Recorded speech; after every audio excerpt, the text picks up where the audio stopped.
దేవుని నామానికి వందనాలు. దేవుని నామమున మీ అందరికీ కూడా సమాధానాన్ని, శుభమును తెలియజేస్తున్న మీ అందరికీ కూడా సమాధానము, శుభము కలుగునుగాక. ఈ యొక్క సమయమందు 91వ కీర్తన 3వ వచనమును మనము ధ్యానించుకుందాం. వేట కాని ఉరిలో నుండి ఆయన నిన్ను విడిపించును. దేవుణ్ణి ఆశ్రయిస్తే మన జీవితంలో దేవుడు చేసేటటువంటి కార్యాలను భక్తుడిక్కడ వివరిస్తా ఉన్నాడండి. ఇంతకీ ఎవరు లోకంలో వేటగాడు? ఏమండి, ఎవరు ఈ లోకంలో వేటగాడు? సాతాను. సాతాను మానవుణ్ణి పట్టుకోవడానికి ఉరి పెడతాడంట. గమనించండి, వాడు ఉరిపెట్టి ఆ ఉరి కింద కొన్ని గింజలు చల్లుతాడు. ఎప్పుడైతే పక్షి ఆ గింజల కొరకు వచ్చి కాలు పెడతదో ఆ యొక్క ఉరిలో చిక్కుబడతది. వేటగాడు పెట్టినటువంటి ఆ ఉరిలో ఆ పక్షి ఆ గింజలకు ఆకర్షింపబడి వాడి యొక్క ఉరిలో చిక్కబడతది ఆ పక్షి. అట్లాగే సాతాను కూడా ఈ లోకంలో కొన్ని గింజలు జల్లుతాడండి. ఏ గింజకైతే నువ్వు ఆకర్షింపబడతావో ఆ గింజలే జల్లుతాడు వాడు. ఏ పాపమునకు నీవు ఆకర్షింపబడతావో ఆ పాపం అనేటటువంటి గింజలు జల్లుతాడు వాడు. ఎందుకంటే వాడొక వేటగాడు. దేవుడికి వ్యతిరేకమైనటువంటి దానిని నువ్వు ఎప్పుడైతే చూస్తున్నావో, ఎప్పుడైతే అటువైపుగా వెళుతున్నావో, ఎప్పుడైతే అట్టి విధమైనటువంటివి చేస్తున్నావో నీవు వేటగాని ఉరి యొద్దకు వెళుతున్నావు అన్నమాట. ఈ లోక సంబంధితమైనటువంటి పాపము వైపు ఎప్పుడైతే నువ్వు ఆకర్షింపబడి వెళ్ళాలా, చూడాలా, చెయ్యాలా, నడవాలా అటుగుండా అని చెప్పి నువ్వు ఎప్పుడైతే వెళుతున్నావో, చేస్తున్నావో, నువ్వు వేటగాని ఉరి యొద్దకు వెళుతున్నావు అని చిక్కుబడతావు, జాగ్రత్త అని చెప్పుచున్నది ఇక్కడ వాక్యము.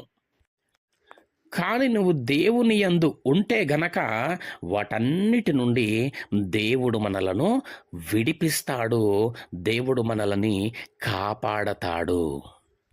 ఈ లోకమందు నీకు ఏది ఉన్నా ఏది లేకున్నా నీలో ఉండవలసినటువంటి ఒక ప్రధానమైనటువంటి ఆ గుణము, స్వభావం ఏంటి అనేసంటే దేవుని భయం. హల్లెలూయా. ఏమండి, దేవుని భయం నీకు ఉండాలా. దేవుని భయము మనలను పాపము నుండి విడిపిస్తుంది, పాపము చెయ్యనివ్వదు, ఆ పాపము నుండి మనలను కాపాడతది. అలాగ నీవు పాపము నుండి కాపాడబడడం ద్వారా, ఆ నీచమైనటువంటి కార్యములు చేయకుండుట ద్వారా కలిగేటటువంటిది ఏంటి అనేసంటే దాని ద్వారా నీ ఆరోగ్యం కాపాడబడతది. ఏమంటే, నీ పరువు కాపాడబడతది. చూడండి, కీర్తన 4వ అధ్యాయం 4వ వచనమును మనం గమనించినట్టయితే, భయము నొంది పాపము చేయకుడి. చాలామంది పాపం చేసినాక భయపడతా ఉంటారు, ఏదో ఫీల్ అయిపోతూ ఉంటారు. కానీ వాక్యం అట్లా చెప్పట్లే. నువ్వు పాపం చేసి భయపడడం కాదు నాయనా, నువ్వు భయపడి పాపము చెయ్యకు. అంటే పాపము చెయ్యకూడదు అనేసి అంటే దేవుని భయం ఉండాల. దేవుని భయము గనక మన లోపట ఉంటే ఆ భయము పాపము చెయ్యనివ్వదు. మరి ఎలాగా దేవుడి భయం వస్తుంది మనకి? ఏమండి, 119వ కీర్తన 38వ వచనమును మనం గమనిద్దాం. నీవిచ్చిన వాక్యము, ఏమండి, నీవిచ్చిన వాక్యము మనుష్యులలో నీ భయమును పుట్టించుచున్నది. చూస్తున్నారా?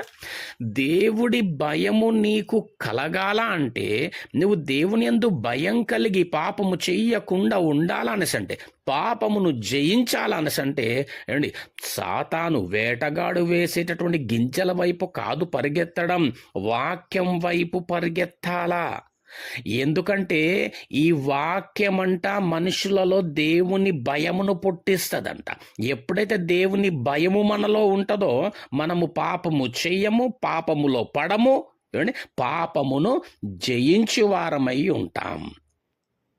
అంతేగాని సాతాను చల్లేటటువంటి ఆ వ్యభిచారం అనేటటువంటి గింజ, ఏమండి, త్రాగుడు, జూదము, భయంకరమైనటువంటి నోరు తెరిస్తే దూషణలు పలికేటటువంటి ఆ గింజలకు గనక నువ్వు ఆకర్షింపబడితే, అట్టి పాపం అనేటటువంటి గింజలను గనక నువ్వు ఆశ్రయిస్తే, ఏమండి, నీ ఆరోగ్యం చెడిపోతుందండి.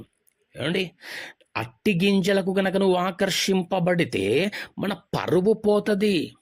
మన పరువు పోవడమే కాక మన కుటుంబపు పరువును కూడా తీసిన వారమవుతాం. ప్రాముఖ్యంగా సాతాను చేత పట్టబడ్డ వాడవవుతావు. గనుక జాగ్రత్త. దేవుని ఆశ్రయించు. అనుదినం వాక్యమును కలిగి ఉండు. ఆ వాక్యము నిన్ను విడిపిస్తుంది, నడిపిస్తుంది, ఆదరిస్తుంది. నీవు నడిచే మార్గములో వెలుగై ఉంటది. అడు వాక్యం సెలవిస్తుంది, ఆయనను ఆశ్రయించు వానికి ఏ మేలు కూడా కొదవగా ఉండదు. అట్లాగా నీవు దేవుణ్ణి గనక ఆశ్రయించినట్టయితే సకల ఆశీర్వాదములకు కారణభూతుడైనటువంటి ఆ దేవుడు నిన్ను ఆశీర్వదించి నిన్ను గొప్ప చేయ మొదలు పెడతాడు. దేవుడికి కృప మనకందరికీ కూడా దయచేయునుగాక. ఆమెన్.